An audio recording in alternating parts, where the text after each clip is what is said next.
Hey guys, Louis V here from Vinyl Latte, and today I have a really fun episode for you. This is going to be a laid back, relaxed episode, nothing really serious, because we're going to be addressing the Vinyl Tag 2025 questions. Now, I know what you might be thinking. Louis V, man, you're late to the game. People have already done this. All the YouTube channels done this. Well, yes, because most of them did them in 2024, and I couldn't do it to myself. When the first question is, what is the best purchase you made that year or last year? I couldn't answer that. I was still buying records up to December 31st, man. So I couldn't oblige. I didn't know. I could have found the grail of a lifetime while I was out for New Year's Eve, and I would have not had an honest answer for y'all. So I just couldn't do it. When something says 2025 and it's supposed to be recapping the previous year, I have to wait for that year to be over because Lord only knows what happens. But here I am now, late to the game, but hey, I'm having fun with it, and I'm going to give you my answers to the Vinyl Tag 2025. Now, most of you know what this is, but for those who don't, it's a series of questions that are proposed by somebody starts them. I believe this year and previous years have been issued by Pretty Green Vinyl Guy. He has a YouTube channel. I put it in the description. And he proposed the questions out to everyone. And then people who have YouTube channels go ahead and answer these questions. So why do you care? That's a great question. For you, the viewer, it allows you, I guess, to tap into more of who I am as a person, right? For me to pull out records that maybe I typically wouldn't show you because these are records that are maybe buried in the collection. These are not things I'm reviewing. They're not new, maybe not nearly as exciting, but allows you to get into my mind on how I think, right? So it should be fun for you. It's also fun for me because I get to show records I normally don't show. So I think it's a win-win situation. I think it's going to be a lot of fun. So why don't we go ahead and dive right into it? Starting with question one, which is the question that made me wait all this time, which is, what is the best purchase of 2024? And it could be a new record or it could be an old record, but it was something you acquired, I guess purchase, I should say, in 2024. And I actually had a hard time with this. If you frequent this channel, I'm known for large record hauls. And I'm not talking about dollar bin records. I grab, rare pressings, first pressings, audiophile pressings, man. I like to collect the hard stuff. And every year, twice a year on Record Store Day, I tend to do massive hauls as well. It's funny how I'm not even sponsored by Record Store Day, and I'm probably one of their biggest purchasers every year, but neither here nor there. Record Store Day, if you're watching, I could be your promoter, man. Come sponsor me. Anyway, I digress. I did have to put a lot of thought into this, and I got to tell you, I went with one that I play a lot. And I really thought was a great value, and that was this. This is Thelonious Monk. This is the Riverside Tenor Sessions, and this is the 1998 original release from Analog Productions. This was cut at RTI, not QRP. And what also is really cool about this box set is that it comes with the full jackets for every record. On the reissue that you could buy now on Acoustic Sounds, you have the records in a box, and then you get the 12 by 12 prints of the album covers of the front and the back on a single print. With this box set, you actually get the real album covers, which works wonderfully for me because I am a person that will take records out of the box, sleeve them individually, and then put them in their respective place on my wall. This allows me to grab it more. If I want to listen to Thelonious Monk, Brilliant Corners, which is a great album, I am not going to go ahead and dig out this box that's at the top of the shelf, take it all apart, flip through all the records, grab that one record, spin it, and put this whole thing back. It's a lot of effort for me. I'll grab something else of Thelonious Monk that's easier to grab. But when it's sitting on the shelf, it's easy for me to get.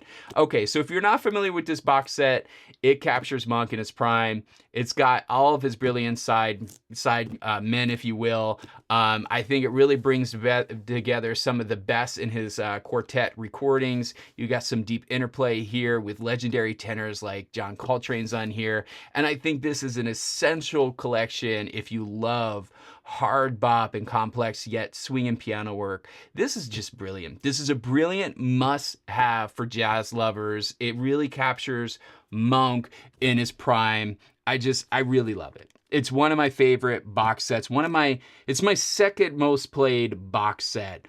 I'm going to show you in this series my most played because it's an answer to one of the questions. But this is just a great box set. And if you can't find the original and you don't care about having your records in its own, covers, the reissue is great.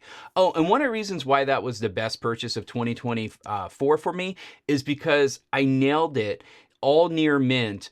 The records look like they were never even played. And I grabbed it for I think it was like 120, 125 bucks. It was no more than 150, which is, it was like half the price where you can buy the reissue today. And it's the original release with the covers. I couldn't go wrong. That was just such a great score. All right. Enough of that one. On to the second question. 50 years later, what was the best album from 1974? This was tough. This was really tough. There was a lot of great albums that came out in 1974. There's a lot of great albums that came out in the 70s alone, but I went with Steely Dan. This is Pretzel Logic. This is one of Steely Dan's tightest and most refined records. You got Ricky Don't Lose That Number on here. That just became an instant hit. But it's got a lot of deep cuts as well, right? Any Major Dude Will Tell You is one of those, as in a great example. This is just a timeless album. Does it sound as good as Asia and some of the others, Gaucho? No, I don't think it does, but it is a perfect mix of jazz sophistication, pop, and songwriting. And to me, it's just one of the greatest records that was released in 1974. Okay, third question.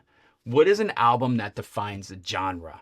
Man, this is tough because first off, you have to choose the genre that you want to focus on. And there's a lot of really cool genres that you can call out, some artists that really define them.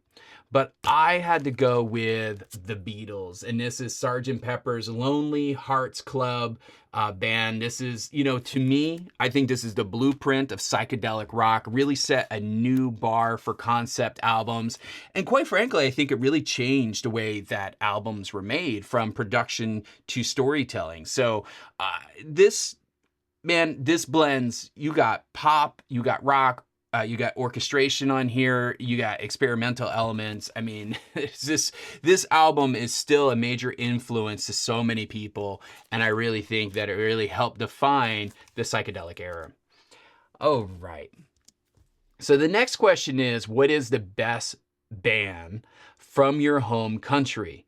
I live in America. I live in North America. So when I think about, what we can do here, who we can choose, there's an endless amount of options. We have so many great bands that were birthed in the United States. And my God, this almost is a controversial question, right? Because almost no matter what I choose, somebody's going to say, what? You didn't choose that person? Listen, I could only choose one. And this is who came to mind, and then I kind of deviated, and I went to a couple different other ways I was going to go. But I'm like, I'm going to stick with my original pick, the first band that came to mind, and that's the Eagles, man. I really think they define the 70s American rock. They really blend country, rock, and just flawless harmonies together. And just quite frankly, let's be honest, Hotel California, that song alone, this album, but that song alone just makes them legendary. And I know a lot of you might love them, some of you might hate them, but I think one thing we can all agree on, their songwriting and musicianship, man, are undeniable. They're just such a fantastic band. Yeah, that was my choice. Okay, the next question is an artist you missed dearly. We lost a lot of great people. I tell you what that question really did was make me reflect on how much talent we don't have in our world anymore. It was almost depressing when I started to really think about it. And there's a lot of artists I really wish that were still around. But when I thought about who I listened to the most, especially growing up, and then still I feel like have stood the test of time, that was Tom Petty. He's a storyteller for every man, every woman. His music is just both timeless and deeply personal. And of course, hits like, Free Falling are just simply iconic. I mean, he's recreated so many iconic cuts. He's got so many deep cuts that really show off his genius. And one of the things I really like about Tom Petty is that, you know, he always stood up for artist rights. He fought against the record labels on behalf of musicians, man. He was good for the biz. If you were a musician, he was good for the biz. And in all accounts, he just seemed to be a stand-up guy. I wish he was still producing music. I really think some of his albums are great. They're timeless. If you got his greatest hit box set, man, you got a lot of cool music just in a couple LPs. I think it's a 4 LP set. And it's just a killer collection. All right, onwards. Best live album in your collection. I've actually talked about this. This is a box set. This is my most played box set. And some of you might already know what I'm going to choose because I brought this box set up a lot because I used this box set as a demo album. It's that good. It sounds amazing. And that's Ava Cassidy. This is Nightbird. And if you're not familiar with Miss Cassidy, man, you're missing out. She's got a voice like no other. And this album really captures her at her best. It was recorded at Blues Alley. It's deeply emotional performance. It really covers everything from jazz to folk to soul. And she is one artist that she really left us too soon as well. But this album is a masterclass in vocal delivery and raw emotion. And I'm going to tell you now, this box set is offered in 2 different versions. This is 7 LP. That's what that one is. And I think there's a 4 LP version. It's basically the 45 or the 33 version. Get the 45. It sounds phenomenal, super dynamic, super quiet records. It ousts many audiophile records I buy today. And that entire box set is less than a price of one one-step record. I think it's $125 on Amazon for that entire box set. You're going to love it. It's fantastic. And if you don't have one and you love talent and you love female vocals that just give you chills, that box set's it. Okay, the next question gets personal. See, this is where the questions are meant to like show who you are as a person. Because the question is, your partner just dumped you. What album are you putting on? So if my wife just dumped me, what am I going to go listen to? I'm going to tell you now. When it comes to things like that, like loss, when I lose a family member, a friend, or a pet, I'm kind of a guy who just I like isolation, quiet, don't bother me. I don't want noise. I want to just be able to focus on my thoughts, almost like meditating. But if I did choose an album, like what would I go play after I get through that stage? What would I go listen to? Beck, Sea Change. I think this is one of the best breakup albums ever, man. I mean, you can really feel the pain, the loneliness, the self-reflection in every note on this.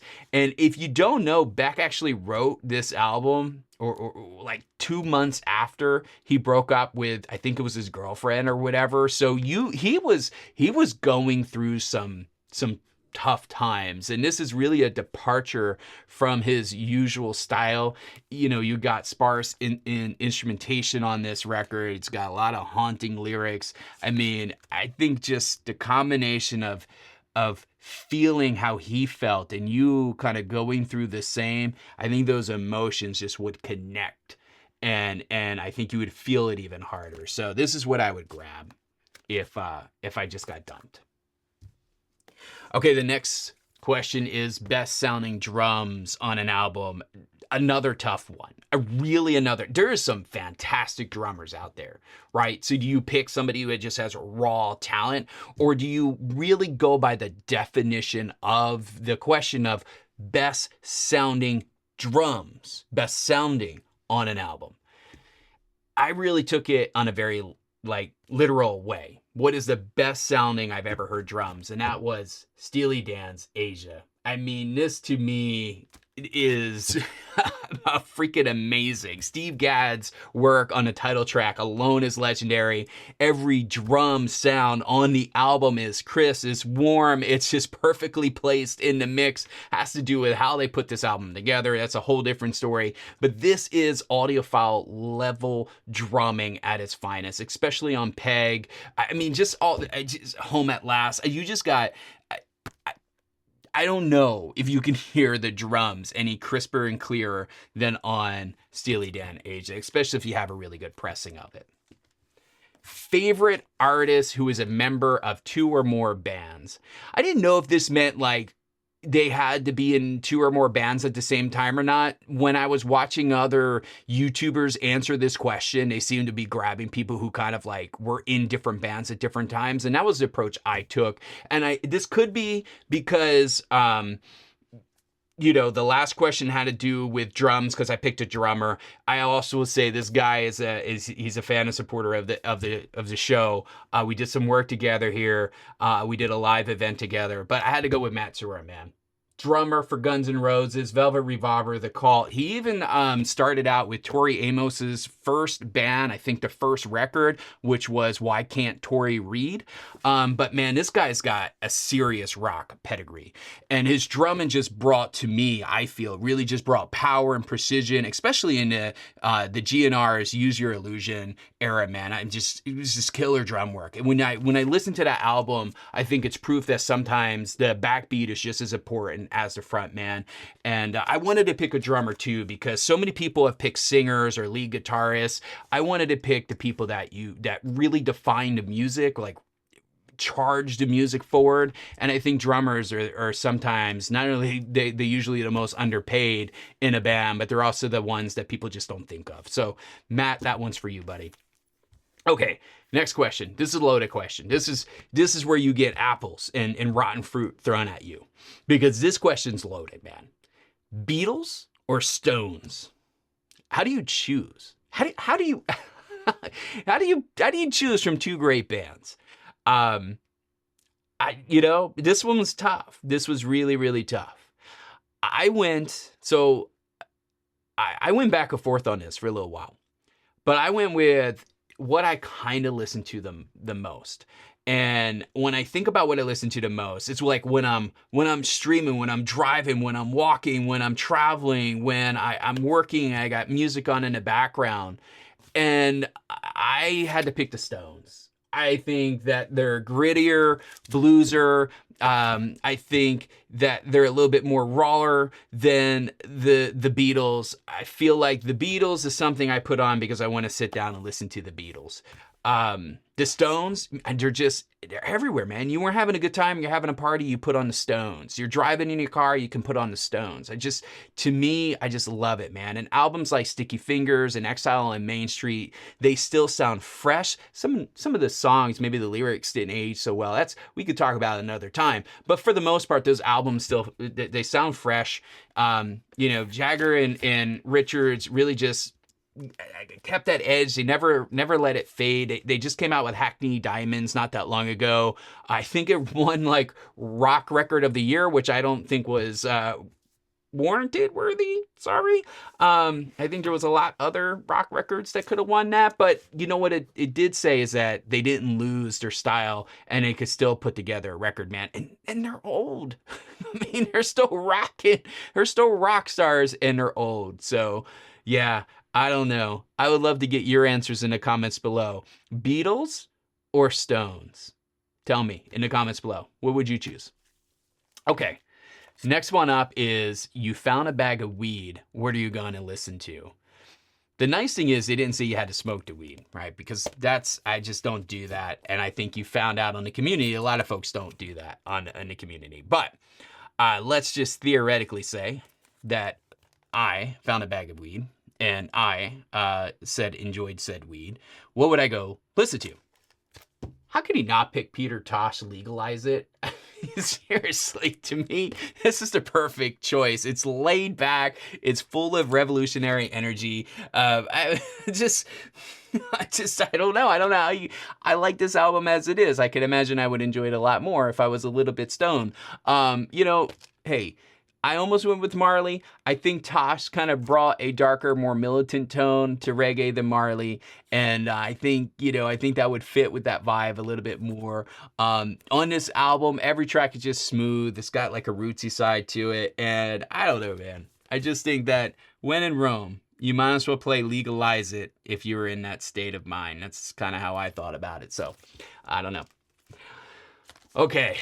The next up was an album from 1980s you still listen to. So we could pick anything in those 10 years, which really opened up a lot of choices. And I didn't know how to answer this one because there's a lot of albums I still listen to from the 80s.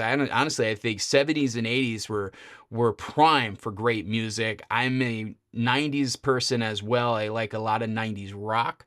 I think that's to be debated for a lot of people because a lot of people feel like 90s rock all sounded the same, but that's a different conversation. So this really was hard for me because I have a lot of records. This is where I'm getting at. I have a lot of records from the 80s. So when it was like, what album are you still listening to? Crap, a lot of them, man. Most of the records I listened to were probably from the 80s. So I took advantage of a free app that you could download called Freshcogs. I've been using this for quite some time now, and it ties into Discogs, so you get your entire collection on your phone in this app, and allows you to add a play like tick if you listen to an album. So every time you listen to an album, you can hit add a play, and then you can actually go back in your history and see what is the album you played the most. So I cheated, guys. I cheated. I picked the album I played the most from the 1980s, and that was Dire Straits' Brothers in Arms. And this is one of the cleanest, most well-produced albums ever. Money for Nothing still sounds massive, and, Why Worry is just quite a masterpiece. Ride Across the River. Sometimes, man, when you get to the second half of that song, it's like the best my system has ever sounded. Walk of Life is just fantastic. His album just kills. It just kills. I love this album. I use it all the time when folks want to come over and check out the system. And I got to tell you, it sounds amazing on vinyl, even though this was recorded for digital. It's just an amazing sounding record. And Knopfler's guitar tone and storytelling on this album is just, it just makes it, for me, one of the best records of the decade. We're getting near the end, guys. We're almost there. We're in the back half, if you will. And the next one up, I think this to me is a question that shouldn't be on here, because these questions are supposed to be bringing people together. It's supposed to be fun and interactive and get you guys to kind of see how we think. And I get to see your comments like, you suck, I would have picked the Beatles, that kind of thing. So when you ask a question like this, all this can do is divide people. It's just going to divide people. And this has, to me, no place in music. I'm going to answer the question. There's a lot of people who didn't. And I think they didn't, not because they say that, they think this is not an appropriate question to ask. Is that I think they just didn't want to divide their fans. They didn't want to take that risk.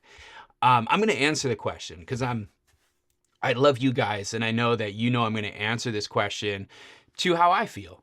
And that I respect that you might feel different, because we have that respect in this channel. But the question is, an artist whose political stance has soured you. Yeah, it's a loaded question, ain't it? I picked one where I think I answer this question my own way. And I think I picked an artist here that I don't think many people will argue with me on this, but I'm not looking to create division. I picked Kanye West. Did. To me, that's it, man. He was once, to me, a musical genius, and now he's just too much. He's got too much noise outside the music. And it's almost to a point where it's hard to separate the art from the controversy. With that said, albums like My Beautiful Dark Twisted Fantasy, this still holds up musically. A lot of his albums do. So yeah, this is a guy that his actions, if you want to call him political or not, that's up to you. This is my way of answering that question without dodging it. But this guy, man, he's really soured me, and it's a shame. Okay. Show your favorite record label. I actually got two on here that I chose. I pick a just traditional, regular record label, and then I picked a reissue label because I didn't know how they wanted us to answer this. And I only grabbed the original label because I think I can just mention the other one, excuse me, as like an honorable mention. I picked Motown Records. I mean, these guys are the blueprint for soul, R&B, and pop perfection. I mean, they did so much.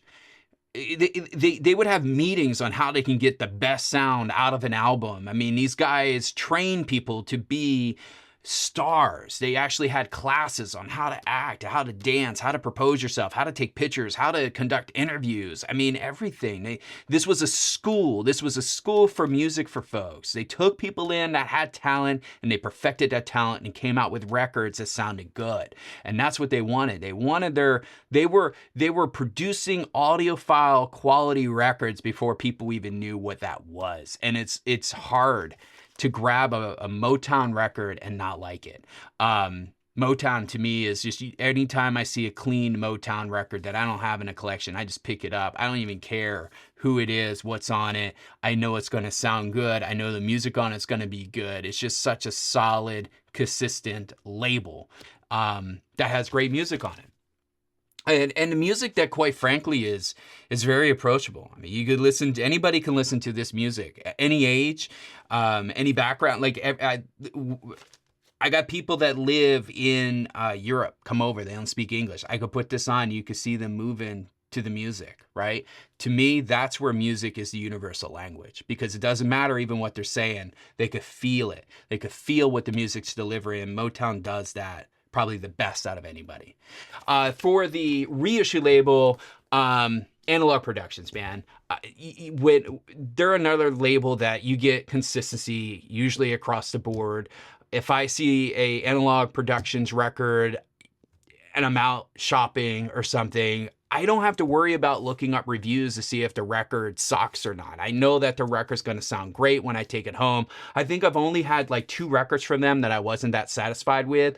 But out of all the Analog Production records that I have, 2 out of hundreds isn't bad. I mean, I've had more. I like MoFi. I collect a lot of MoFi records, but I've had more problems with their records than I have with Analog Production. So that's my reissue label of choice. Okay. The next question is run of 3 great singles. Okay. This is tough because I didn't really understand the context of the question. Keep in mind, guys, my background is engineering. So I'm very, literal when it comes to things sometimes. And my brain works faster sometimes than my mouth works. So a lot of times these weird pauses as my brain's going like this and I can't get the words out. But I took this as in it had to be on the same album. And when I thought about, man, where was there just 3 banging singles on any album? Michael Jackson Thriller is the first thing that came to mind. And the 3 that I thought of immediately was Billie Jean, Beat It, and Thriller. I mean, these songs really changed pop music forever. This album, I think, really changed pop music forever. And these aren't just hits on this album. I mean, golly, I think all but maybe 1 or 2 songs on here were singles. These are cultural landmarks, man. This album, I don't know if we're ever going to have another album like Michael Jackson Thriller ever. I'd love to get your thoughts on that. But this is just another record that when I'm dead and gone, my kids will be still listening to music on this record. And I think that's just amazing, man. I really do. I think that's amazing. Okay. You're asking the record store guy this question. I love it. A record store day purchase that you actually consistently listen to.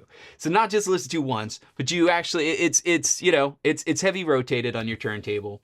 This was a really good question because I have a ton of record store day records in my collection. And this is another one where I got to say Fresh Cox came in to save the bell, but it was also the one that I thought it was going to be. I didn't really have to look this up. I more did it for data verification. than anything. And this is one that I probably wouldn't share with you guys because it has a little bit of story. This is where music gets personal. This is where you're going to judge me. I'm going to lose subs on this one. I know it. Guarantee I know it. Somebody's going to be like, what? You listen to that? Click. All right, let's just do it. Insane Clown Posse.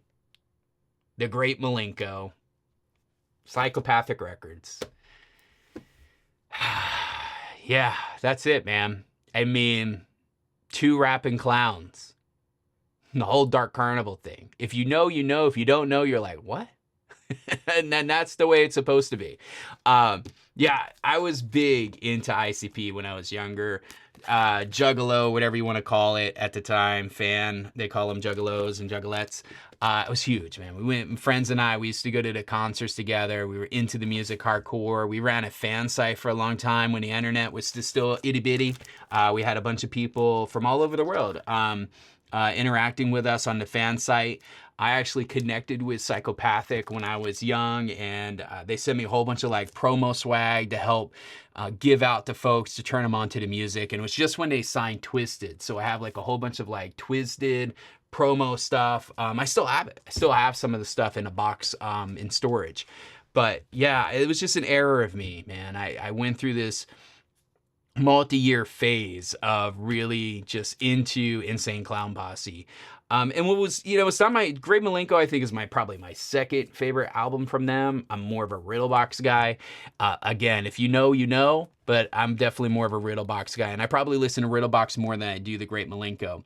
But I tell you, anytime I want that nostalgia, anytime I'm missing my buds, my friends that I grew up with, anytime I just want to step back into a more innocent time, that's the album for me. It just brings me back to an innocence where I don't have to worry about paying taxes, mortgage, working crazy hours, or having family responsibilities. It just takes me back to a different era. All right. If you could be reincarnated as any artist, they could be dead or alive, who's it going to be? This one's really tough. I came out with a lot of cool people on this. And then I'm like, nope, that one got murdered. Nope, that one got addicted to drugs and had like a miserable life and lost everything. I'm like, oh my God, And then, it's just like even really happy people, inspirational people, John Lennon, Bob Marley, like, no, I don't want to die the way that they died. I really struggled with this one. So I copped out. I had to pick somebody who was alive. And I really thought about who's a good dude, who's really talented musically, and who is a really good dude. And I picked Mark Knopfler. I think this dude is humble, man. I think he's insanely talented. I think he's still making great music, and he's one of the best, fingerstyle guitarists ever. I tried to do some Googling. I didn't see that he was ever in a scandal. I think he stayed true to himself. He does some donations kind of under the radar. He doesn't make a big deal about them when he supports a cause. He just seems like a really cool dude. I think he just lets the music talking. And what I really love about Mark is that he cares about what we hear. He puts a lot of time in records and in listening to them to hear what we hear, to make sure that they are great sounding. So when we get a product at home, it's everything we want it to be. And I think that's really, really cool. Okay, the next question is, what are the best 3 lines in a song? Oh my God. Did it get easier? Well, it did get easier because we're almost done. I don't have to answer anymore. Okay. One of the best songwriters ever. I would argue that not only was he a songwriter, he was a poet. Bob Dylan, man. Like a Rolling Stone is a song. Let me give it to you. The lyrics. How does it feel? How does it feel to be on your own with no direction home? A complete unknown like a Rolling Stone. Now, I like to top and tail that. So if you just listen to this segment and think about how deep this is, let me give it to you one more time, top and tail. How does it feel to be on your own with no direction home, a complete unknown?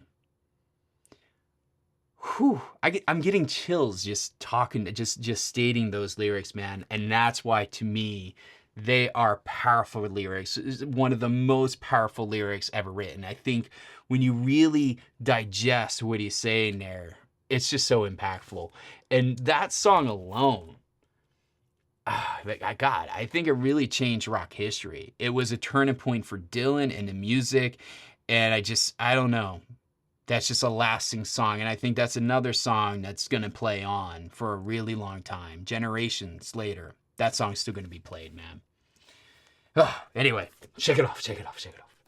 Okay, an album you're never tired of. This means you could play it on and on and on. You play it a lot. You wear it out. I actually bought two. I had to buy a second copy of this because I outplayed my first one so much.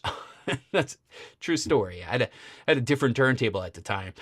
No, it wasn't a Crosley. No, it wasn't. I promise you, it was no suitcase. But I did end up wearing it out. So I ended up getting another one.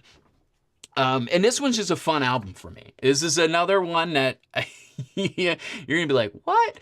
But this is where I'm at in my life, man. Sometimes you need something that just makes you feel good, has high energy, especially when you work long days. And that's Sophie Tucker, Dancing on the People. Freaking fantastic album, man. It's the high energy, feel good, electronic album. Every track just keeps the momentum going. This album, man, is just great for workouts. It's great for road trips. It's great when you're traveling, when you're on a plane, when you just need some background music. It is also perfect for when you're getting hype. I can't tell you how many times I cranked this in the car. I cranked this on a weekend. It's just such a great album, and every track is just awesome. I have Sophie Tucker's entire discography. This album to me is just a perfect, they've never came out with an album that matches the perfection from start to end as this one. Sorry, Sophie Tucker. This to me is your best album ever. And I love it, man. I really do love it. I think this was a record store day as well. Could be wrong, but this one I played the hell out of as well. Okay. We're down to the final question. I don't have any more things to share with you. This is clear because this last question I can't share with you, really. Nothing physical anyway. But it says, share your favorite vinyl community channel. What's my favorite VC channel? Oh, crap. There's a lot. I got folks I collaborate with. Gray Beers Nations, Mitch Vinyl Corner, Friday Music, just people I collaborate with. I could easily pick those. But I really try to think about, and then of course, everybody knows the anchors in the community. I could have picked those, but I was thinking about who I really watch a lot that's maybe sort of under the radar that I could turn you on to, that I watch almost all of their content. I got to be honest. I don't think I watch anybody. It's all of their content. I just don't have the time, but I watch most of the content from them. And I picked two. I got two for you. The first one up is Mike's Vinyl Experience. Mike, man, I feel like Mike and I are brothers from another mother. We both were going through some hardware upgrades at the same time. He's still going through his journey, but like I just got new speakers, and then 3 months, 4 months later, he's shopping for new speakers, right? Like it just felt like we were kind of synergistic on that. I review this AP pressing, and then like he's reviewing that pressing, or he reviews it, and like I was already working on reviewing it. Like we just seem to be so in sync sometimes that now before I review something, I actually go to Mike's channel just to see if he already reviewed it. Cause I'm like, if he's already reviewed it, I'm not gonna review it anymore. I'll let Mike review it. You know, he gets so detailed and break it down every element of the sound of a record. He outshines me in every way. And I'm like, Mike, you just do a better job. You be the guy who reviews the records.